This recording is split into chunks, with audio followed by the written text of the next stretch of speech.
amin'ny fifaliana lehibe indray no ansosoana tokatantsika ny amin'ny jinetia tonga ny fotoanantsika izay rahantsika amin'ity fandarana manokana ity zany saingy ataontsika ao anatin'ny larana fampianarana foana zany larana fahatelo amby roapolo zany izy fa fandarana manokana mazava azy moa zany fa ilaina motorina atao anatin'ny fampianarana ilaina ho renesin'ny olona ilaina hoarahan'ny olona manerana amin'izao tontolo izao.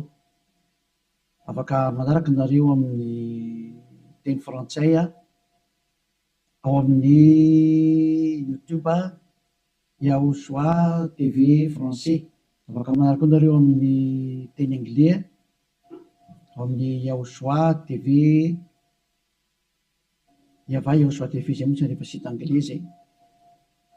Ny chinois zany dia Yahushua TV chinois. Reo moa zany ny langy azorana dia malagasy moa zany ao amin'ny Yahushua TV malagasy. Afaka mahita ny moa zany ny fandarana ianareo. Avetantsika aloha zany dia arikivavaka metraka amin'ny telo mpiara-tanana Yava ho voninahitry ny ranomasina iarivavaka atsika. Saotra betsaka dadamarany amin'izao fotoana izao izay ahafana manazava mampianatra ny olona ny fahamarinana ho voninahitry ny ranomasina. Ilay andro ny fahamaliana fametrahana ny fahamarinanao, fametrahana ny voninahitranao. Taio izao teny izao dadamala Yayava, aroka ho hamarinanao mandrakariva ny teny ho voninahitry ny ranomasina isan'andro zany. Dia apetraka ho ampiaratananao ny teny lazao ambarako sy rehetra teny hozaraina amin'ny tsirairay avy ho fahafantarana ny olona ny fahamarinana dia ny fahamarinanao. Saotra betsaka dadambala Yayava amin'ny anaranao Yahushua no anaovana an'izany teny rehetra izany. Amen. Fandarana manokana ny fandarantsika androany ataontsika hoe larana fahatelo amby roapolo fampianarana indray ny ambassadeur-n'i Yahushua Eliana no mandroso tokatantsika ny amin'ny teny ity ary amaly ny fanontaniantsika rehetra izay apetraka avy hatrany angamba larana telefona eo amin'ny écran mba ahafahany olona mandefa SMS. Ataontsika SMS ny antony be dia be ilay tapatapaka, be dia be ny tapatapaka. Mety isy koa avy any ampitan-dranomasina dia efa mesazy na telefona ho sahirana be tsika fa SMS tsy maintsy tonga ary tsy maintsy voavaly daholo rehefa SMS zany. Dia ilazana antsika fa atao avy SMS ny izy 032 86 663 98 032 86 663 98 zay antsika rehetra izay manaraka amin'ny radio dia mety tsy mahita n'ilay numéro telefona nareo dia izay naveriko izay 032 86 663 98. Ny fantaina mipetraka moa dia hoe ngamo rehefa mivavaka dia mbola mpanota iza zany nampianatra an'izany teny izany. Izay moa zany ny lohateny ny fandarantsika androany. Izy moa zany milaza fa rehefa mpivavaka na hoe manaradia an'izany zanak'Andriamanitra zany dia mpanota ny dikan'izany, afaka manota. Aty izay mihitsy moa zany ny tena iainan'ny olona sy arahan'ny olona mbola afaka manota mihitsy fa io zanak'Andriamanitra io rehefa maty dia noentiny daholo ny fahotana ary namela ny fahotana izy tamin'ny izy maty teo amin'ny hazofijaliana ary ny dikan'izay dia afaka manota foana amin'izay ny olombelona. Dia moa zany ny tena zavain'ny olona rehetra manerana azy tontolo izao zany zay ilay mpanaradian'i Jesosy rehetrarehetra zay hoe afaka manota daholo ny olona rehetrarehetra ary izy afaka manota iny dia ny antony dia satria efa ny zanak'Andriamanitra iny no ny fa mitondra ny fahotana sy ny karazany ka afaka manota intsony. Zany ataoko tena Andriamanitra vendrana be mihitsy ny fampirezidan repoblika raha mbola misy saina noho izy. Dikan'izany ange zany hoe Andriamanitra maneraka olona anao ratsy ange dikan'izany. Tena Andriamanitra vendrana be sa metsy be ny teny ilay Andriamanitra vendrana be. Zany ma tsy sady tsy namorona iny tsy nanamboatra iny tsy zanak'Andriamanitra zany iny tsy niantona teo amin'ny fijaliana zany Jesosy io teneniko io. Jesosy zany hoe masika be anao tena tonga ny andro andravana zany. Andravan'izany zany Elia zany zany efa mahitsy be ny teniko andravan'izany mihitsy ny raha tsy moramora nanaovan'ny olombelona roa arivo taona na tsipitsipinyny eny amielo zay ny adalanareo izay mbola teo atsipiny amielo any efa tsy tonga saina dia anareo ny anareo fa anjarako mampianatra sy miteny hoe aza miditra amin'izany intsony rehefa ampy zay 2 arivo taona zay fa be loatra zay na tsy mpindrentany amielo zay dia tsy teny hoe tara kosa tara roatra natongavanao tsisy tara zany normal biana ny fatongavany ely azy mety be mihitsy ny tena izy mihitsy ny tena izy zay satria maninona miteny an'izany ny filoham-pirenena raha mbola mba manome polisy zandarma hiambina ny olona tsy hanao ratsy ary raha manao ratsy ilay olona tena gadrainy any am-ponja mihitsiny nasiany ny tribonaly hanaovana ny fitsarana ary mandefa olona any am-ponja ny mpanao ratsy dikan'izany tena mbola mandinika ny olombelona noho ny Andriamanitra tomponareo ary Andriamanitra tena manakotana fiarahamonina ny Andriamanitra nareo satria manirakolona anao ratsy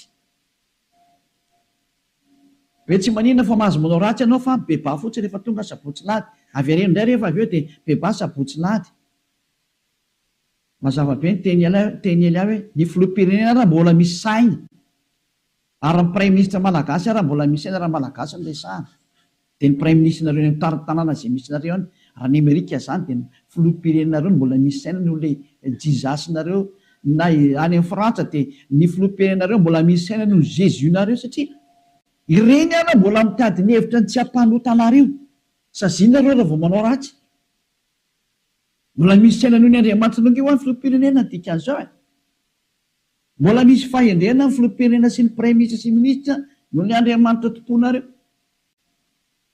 adalanareo izay hanompo an'izany zavatra zany mba tonga sainao mialohan'ny mesazinareo moa zany dia ny anana nefako an'olo hoe zatra tena mahavariana nge zany sady zany hoe ahoana tokoa moa ianao ve dia Andriamanitra ho no arahanao amin'ny mampamorona anazy zany any ianao zany ny dikan'izay raha mpamorona izy mpamorona eo Andriamanitra io dia zany any ianao zany ka raha mpamorona zany ilay Andriamanitra maninona moa izy mamela ny zanany andehanao ratsy raha Andriamanitra zany na ny ankonany anao ratsy fa ny tena Andriamanitra dia zao tsy manaiky ny ankonany anao ratsy novi tahaka ny ray aman-dreny mananjanaka dia tsy indray aman-dreny mihitsy aniraka ny zanany hoe andana manao ratsy fa mifona fotsiny aminay ialahy rehefa avy eo ohatran' izany ankely sary dana mangalatra ialahy dia rehefa azo ny lahy daholo ny zatra rehetra dia veny aty amin'izay mifona efa nazo aloha lahy zay dia avelako rehefa avy eo indray dia miverina indray rehefa rapitso indray jangatsanga indray anao rapitso dia mifona fotsiny indray rehefa avy eo ohatran'izany ange ty sary ty tsy mba Andriamanitra zany aminahy fa devolo manao an'izany hevitra zany tsy mba misy Andriamanitra ny teny an'izany zao ny tenylay Andriamanitra marina fa za moa fampidirana taony ary teny entina tonga sainanareo hoe tsy izy mihitsy ny ty Andriamanitra ny tomponareo hatramin'izay ty fa mpiara-miasa amin'ny devolo zay moa ilay fampianarana tary amin'ny numéro 18 sy 19 zay mpiara-miasa amin'ny devolo io ny antony dia zao ilay tena Andriamanitra dia namoaka an'izao fanambarana zao aza manota intsony zay ny tena baiko ilay Andriamanitra tena marina hoe aza manota intsony ka raha izay Andriamanitra tena marina zay ny namoaka an'izay baiko zay aza manota intsony zay ahoana moa zany ianao ny lasa mbola misy miteny hoe mahazo manota kambo fa netin'ilay zanak'Andriamanitra ny fahotanao dia afaka manota anao fa mibebaka fotsiny rehefa avy eo tena zany rehefa tehany feon'ny demony ny teny izy ohatsy rehefa tsika ny histoiran'ilay vehivavy janga ilay vehivavy janga any dia zao rehefa nijangatsanga izy dia tratrany olona dia nomelohan'ny olona ary nandeha hovolora rehefa nentina teo amin'ny Jehosoa dia hoy Jehosoa hoe zay tsy nanota taminareo naoka hitorabato azy voalohany zany ny ten'ilay zanak'Andriamanitra tena marina zay kanjo moa zany hiala daholo ny olona tsisy afaka nitorabato satria samy mpanota daholo dia izy amin'izay Jehosoa mantsy an'ilay olona hoe raha vehivavy eo nakaiza daholo ilay olona naiky hamonanao teo dia hoe tsisy eo tsony tompoko tsy nisy nanameloko anao va dia tsisy io tsisy dia hoy Jehosoa hoe za koa tsy manameloko anao tsony teo zany le fanadiovana teo za tsy manameloko anao tsony zany hoe nodiovina ilay vehivavy nomboka teo hoe za tsy hitondra fanamelona anao tsony fa izao kosa manomboka eto aza manota intsony ianao izany hoe izay olona ny fanena tamin'ilay zanak'Andriamanitra tena marina dia nahazo an'izay teny izay taona hoe manomboka eto aza manota intsony zay ny tena ny fanena tamin'ilay zanak'Andriamanitra marina matoa zany nareo mbola manota mandrak'androany tsy ilay zanak'Andriamanitra tena marina ny fanena taminareo fa devolo ny fanena taminareo alay tomponareo tena devolo akitsira fotsiny zao Laovaka itsika zay tantara zay. Zay ihany dia fampiandiniana ireo ny zavatra rehetrarehetra san'izay. Zay ihany dia ampiandiniana ireo ny zavatra rehetrarehetra zay. Raha jerevantsika mba ampidirina kely angamba ty teknisianina. Jaona 9 andininy fa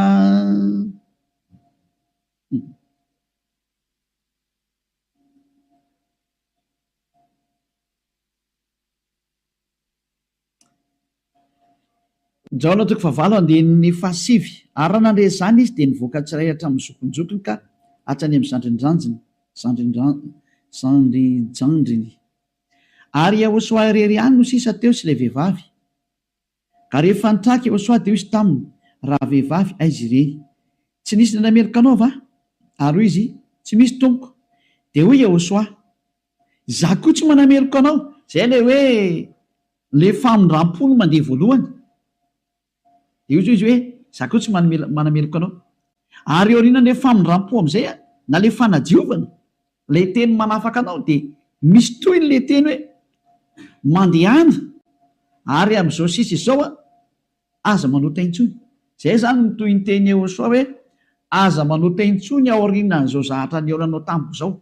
Aza manota intsony ianao. Zay ny voalazan'ny teny marina zany zay. Zay ilay hoe tsy maintsy mandeha le famindram-pony Yahosoa le fanadiovany. Aorianan'izay aza manota intsony.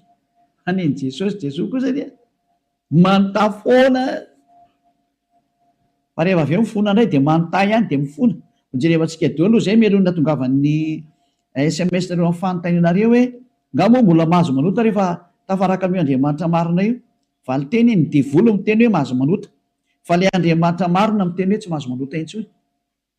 Dia dinio izay miaraka aminao zany, manao koa izy ilay miaraka aminao. Zay izy zay. Antsika aloha hitodika indray tsika any amin'ny teny manaraka indray. Indray tsika aloha hijery indray tsika aloha Jaona 5. Jaona 5:14. Rehefa afaka izany dia hitany Yahosoa teo an-kianjan'ny tempoly raha lehilahy. Dia hoy izy taminy, ino efa sitrany ianao aza manota intsony fa andraho anjoanao izay ratsy nohony teo. Teny faharoa navoaka ilay tena zanak'Andriamanitra tena marina izay hoe mba tsy anjoanao ny ratsy nohony teo dia aza manota intsony ianao. Zany hoe izay olona ny fanena tamin'io Andriamanitra marina io zany, ilay zanaky ny avo indrindra ilay tena izy dia ny tenenany hoe aza manota intsony fa andraho anjoanao ny ratsy nohony teo. Aza manota intsony fa andraho anjoanao ny ratsy nohony teo. Izao ny voalazana soratra masina ato hoe aza manota intsony fa andraho anjoanao izay ratsy nohony teo. Izany hoe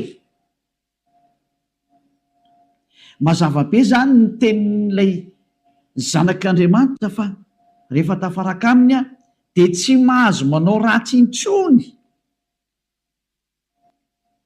Zay zany le tena tafaraka amin'io zanak'Andriamanitra io, tsy manao ratsy intsony.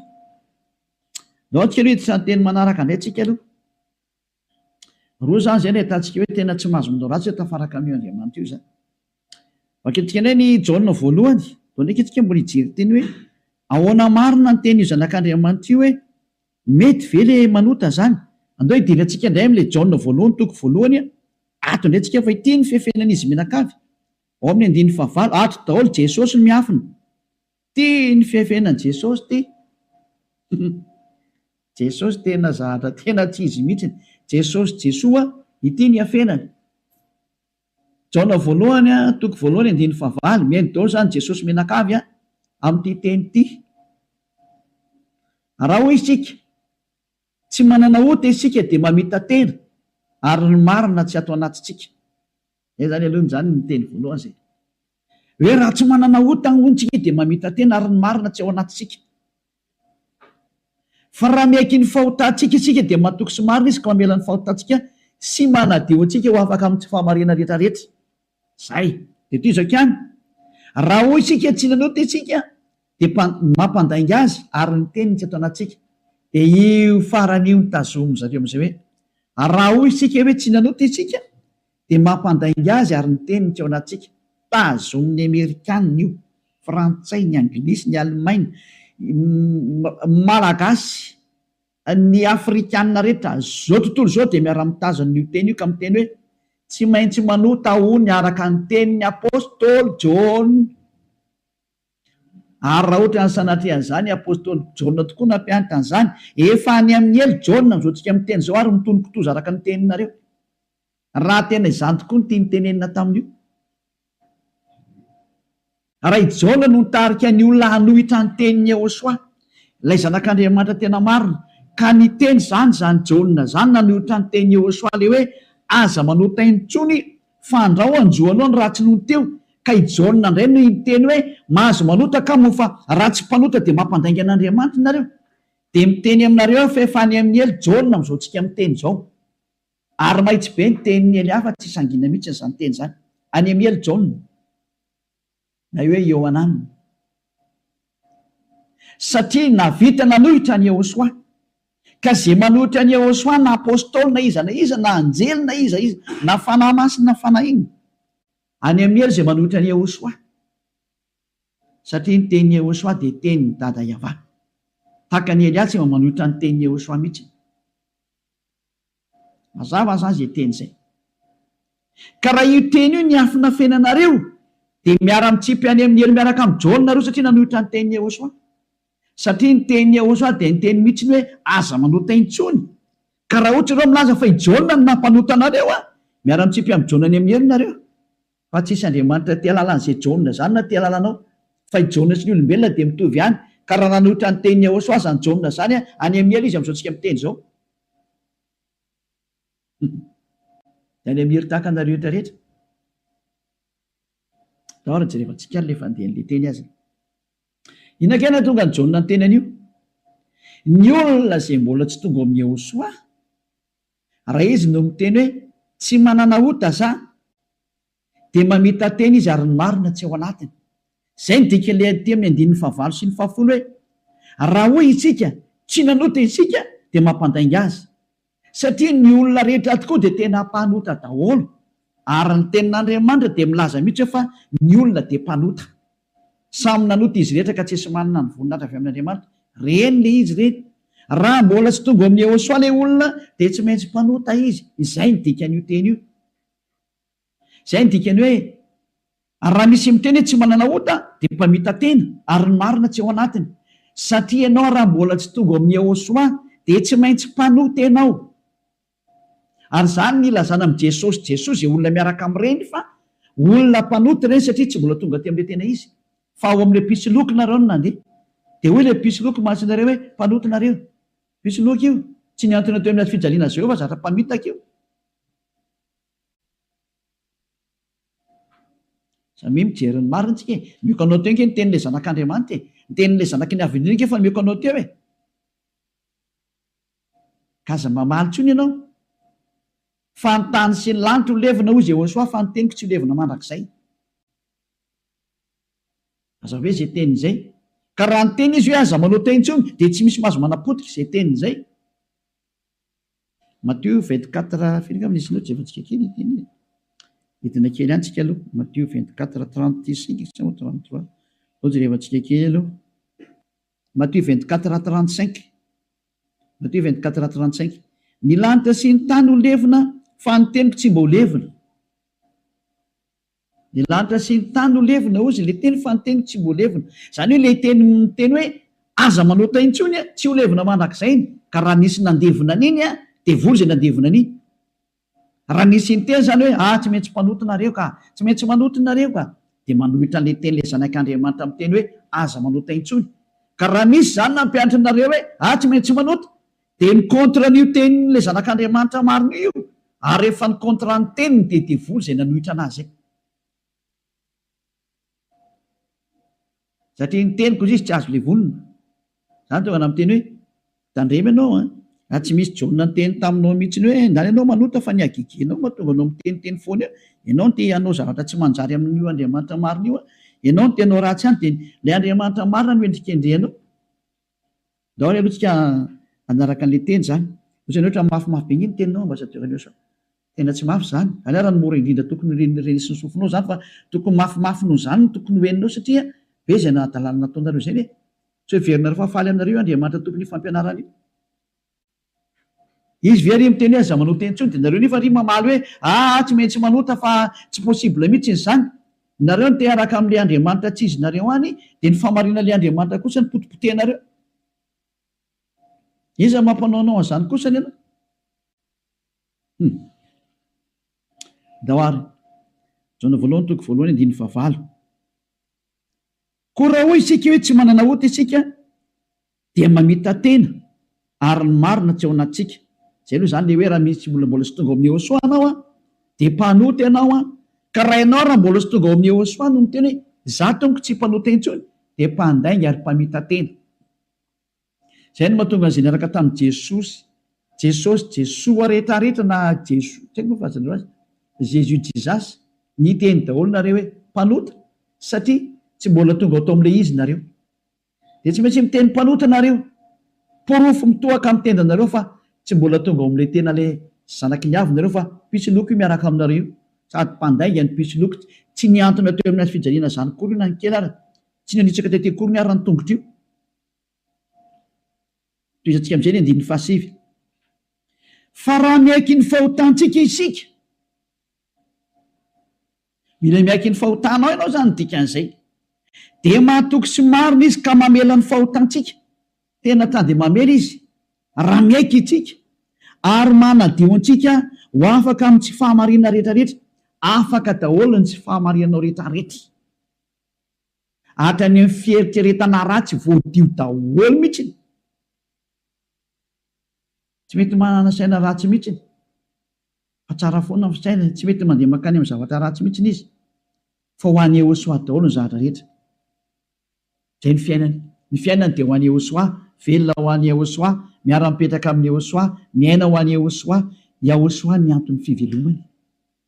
Zay ny olona tena tafaraka amin'ny Yehosoa zay madio tanteraka hatrany amin'ny fieritreretana madio mihitsy. Toetsika le teny ko maninona ary eto misy miteny hoe raha misy miteny hoe tsy manana ota isika dia mampandainga azy. Ka raha mbola sy tonga amin'ny Yehosoa ianao no miteny hoe za tsy mpanota dia mpandainga ianao. Any amin'ny Jesosy tsy misy an'izany afaka amin'ny fahotana zany, ao amin'ny Jesoa tsy misy an'izany afaka amin'ny fahotana zany. Zay ny dikan'izany. Dia itoy amin'izay ary io teny eo amin'ny Jaona voalohany toko voalohany io notohizany Jaona io ry amin'ny Jaona voalohany toko 7 fa tsy najanony teo fa notohizany ry amin'ny toko 7 amin'izay zany hoe nitoy io teny io fa tsy nijanona teo ao amin'ny toko 7 dia ao amin'ny 9:4 amin'izay no jerevantsika 9:4. Jaona voalohany toko 7 9:4. Izay rehetra manota no mandika ny lalàna fa ny ota ny fandikana lalàna. Zany hoe ny olona zany rehefa nandika an'izay teny Yehosoa zay aza manota intsony ka ianao milaza fa mpanota dia efa nanota ianao zany dikan'izay aloha fa fanaporofona efa nandika ny teny Yehosoa ianao dia efa mpanota ianao zay. Zay mahatonga ny vavan'ny tsy afaka amin'ny fahotana. 5. Fantatrareo anefany fa izy no naseho hanaisitra ny ota, io ara le teny nanaisitra ny ota ary izy ary tsy mba misy ota mihitsy ao aminy. Zany hoe rehefa ny olona zany no tonga ao aminy dia tsy misy ota mihitsy ny ao aminy. Dia toy izy amin'izay ary ny 9:9.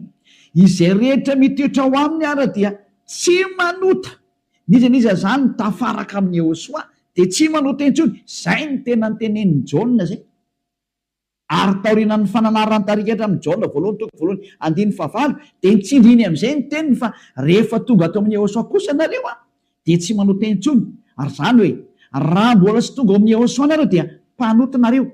Rehefa tonga ato amin'ny Yehosoa kosa nareo tsy mpanota intsony. Zany mampiseho miariary mihitsy fa mpamitaka sy mpandainga iny Jesosy iny. Iny Jesosy mandainga io. Adalanao zay te hiaraka amin'izany Andriamanitra mampandainga sady mampandainga ny Andriamanitra marina ary misy loko ny asany ary nandefanareo any amin'ny hery. Adalana ianao raha mbola hiaraka amin'izany ianao, safidinao moa inoko.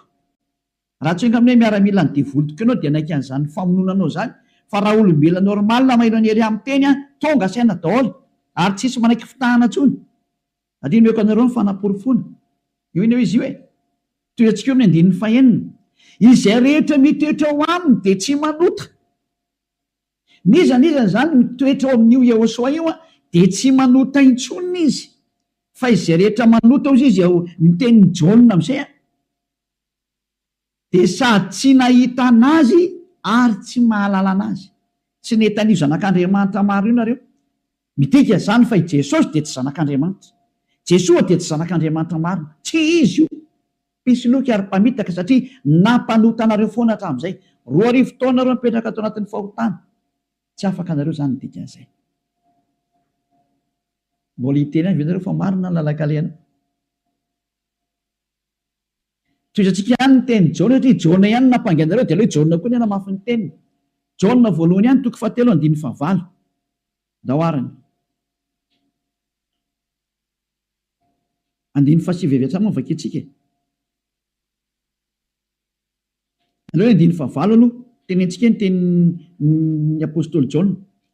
Izay manota dia avy amin'ny devoly satria ny devoly manota hatramin'ny voalohany. Io izy io.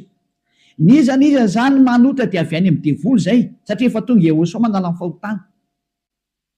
Zay manota amin'izay izy Jehosoa amin'izao dia avy any amin'ny devoly izy. Ianao zany rehefa mpanota dia avy any amin'ny devoly ianao. Mpitondra fivavahana ianao. Milaza ianao zany fa mpanota ny olona. Avy any amin'ny devoly ianao. Andriamanitra tompony olona ianao. Milaza ianao fa mpanota ny olona ary ampirisinao ny ota ny olona. Avy any amin'ny devoly ianao. Zany hoe olona ny rahana devoly ankety zany io miaraka aminao io. Mametrereta.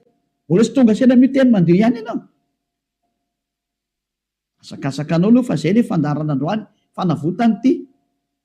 Niendry mahita loza kamery ny adala mandroso kavoa. Lao raha vaketsika indray ny teniny. 9:7. Ty le nitenenin'ny apôstôly Jaona ihany. Ovaly le Jaona voalohany 9:9 sy ny 10. Hoe ny olona hoy izy Jaona rehefa tonga ato amin'ny Jehosoa tsy mety manota intsony. Ilay tena zanak'Andriamanitra tena marina. Izay rehetra naterak'Andriamanitra no tsy manota. Matoanao zany mbola manota dia tsy nateraka io Andriamanitra ianao fa nateraka Jesosy Jesoa. Dia io anao mpanota io. Mbola tsy nateraka ilay zanak'Andriamanitra tena izy ianao fa niteraka anao dia ilay pisiloko no niteraka anao. Ilay mpamitaka no niteraka anao. Fa ilay Andriamanitra tena marina tena manizingizina mihitsy netrany amin'ny Jaona apôstôly tsy nivadika tamin'ny teny Jehosoa izy. Fa nitazominy teny Jehosoa hoe izay rehetra nateraka io Andriamanitra io dia tsy manota. Satria maninona ozy izy? Satria ny voany mitoetra ao anatiny ka tsy mahay manota izy.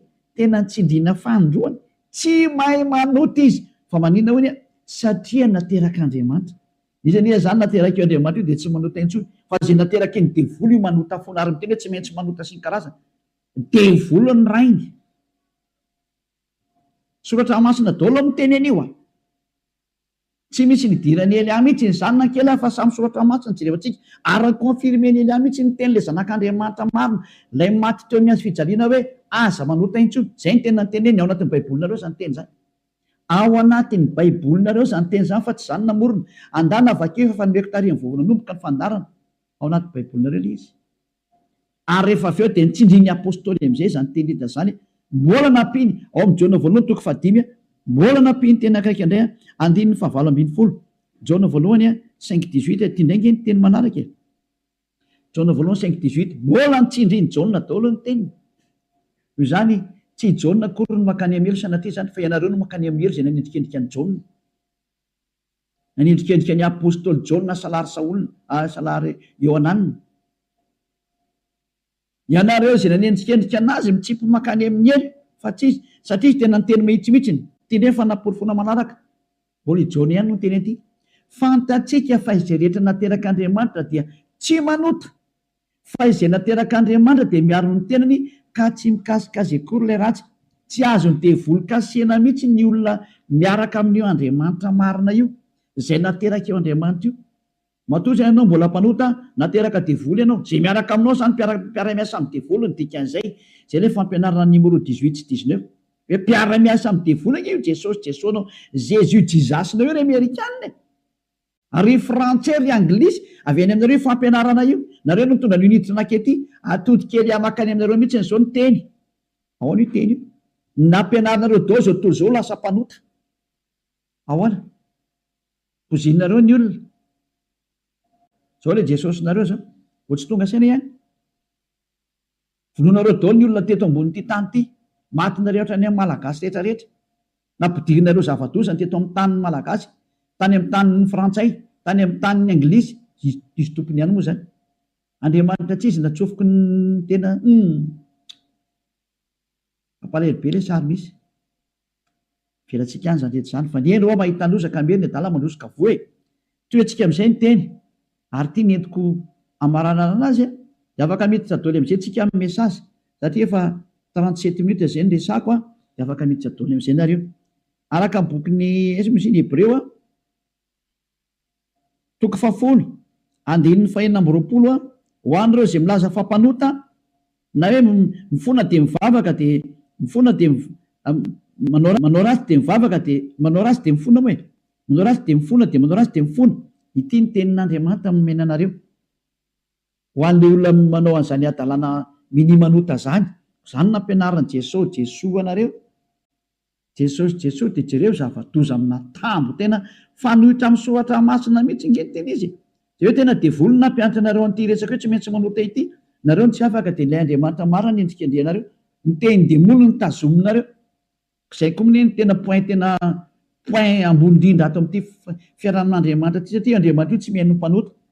Ka le manafaka anareo amin'ny fahotana mihitsy tsy ekeny hatramin'ny farany mihitsy, tsy eken'ireo devoly ireo. Ary izany ny fampianarana alefan'i Jesosy aminareo Jésus hoe aza tao afaka amin'ny fahotana mihitsy ny fa io no tena sakafon'ny zareo. Satria raha vao afaka amin'ny fahotana tafaraka amin'io Andriamanitra io avy hatrany, ataony tsy afaka ao mihitsy nareo. Satria sady mpandainga ny mpangalatra ny mpisoloky ny mpiteny ratsy ny mpanao teny vetaveta tsy haiko intsony izay ataonao rehetrarehetra any. Izany ny faratsianareo. Andininy 420 Hebreo toko 10 Hebreo 10:26. Fa raha minimanota isika rehefa nahazo ny fahalalana tsara ny marina, minimanota. Ny atao hoe minimanota dia mifona androany dia mamerina rapitso, mifona indray raha fakapitso mamerina ny ambadika an'izay, mifona amin'ny sabotsy mamerina latsinainy, mifona amin'ny lahady mamerina amin'ny zoma. Izany ny atao hoe minimanota raha tsy hainareo. Dia cercle vicieux verina eo foana io. Ianao mihitsy n'izany voateny izany. Ianao izay mijery sy mihaino anahy io. Ary le tena tsy te hiaino kanefa tsy maintsy mihaino ianao fa mamono anao ty teny teny e. Ty teny ty ny mamono anao sy mamely anao na manavitra anao. Rehefa ranao ny teny marina ny Yehosoa ilay zanak'Andriamanitra marina hoe za tsy hanota intsony dia anatona ty amin'ny Eliana fa tena ho afaka ianao rehefa maka ty dia avotra ianao zay. Tsy mamono anao ty teny ty. Fa rehefa tsy raharaha kosa ianao ary tsy vakianao aloha ty dia izao teny henonao zao na ho tapenanao aza ny sofinao na hisitrika anaty lavabato ary ianao tsy te hiaina alefanao anatin'ny tany leonao ohatra ny Aotrisy, mamono anao foana ty teny ty. Tsy afaka eo mihitsy ianao ninona ho ataonao. Teny marina nge ty ao anatin'ny baibolina nge ty daoarany. Raha minimanota isika rehefa nahazo ny fahalalana tsara ny marina dia tsy misy fanatitra noho ny ota intsony, tsy misy fanatitra ho anao intsony. Ndre mandeha ihany zany ianao mahazo ny famindram-po io.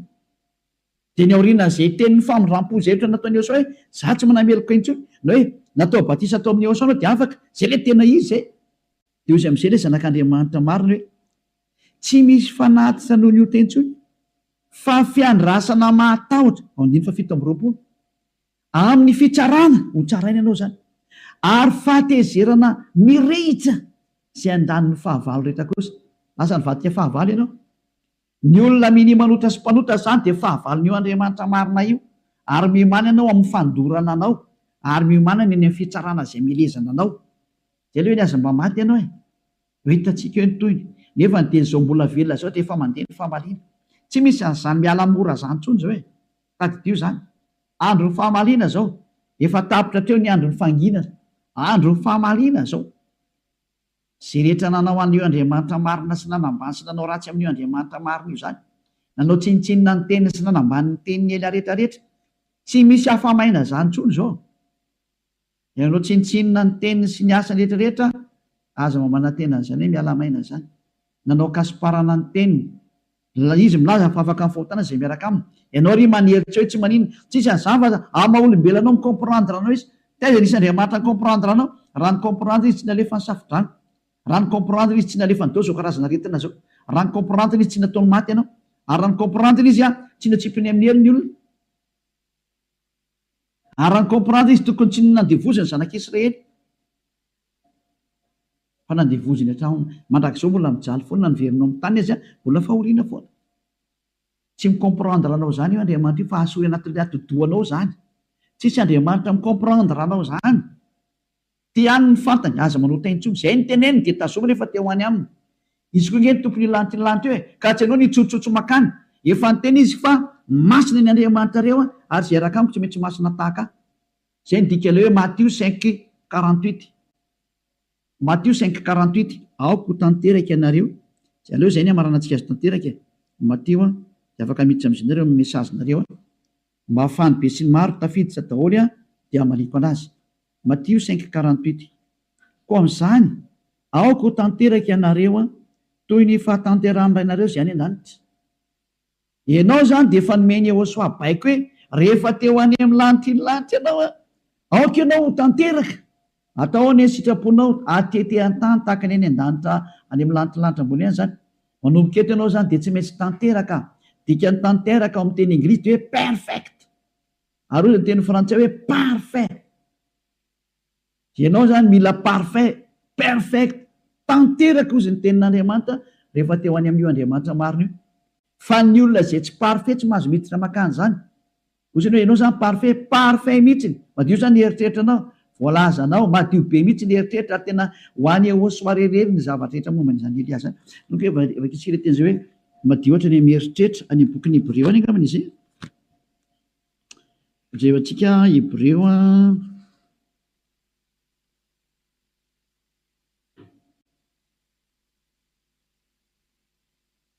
tsy le mainka fanirany Yehosoa zay manaty.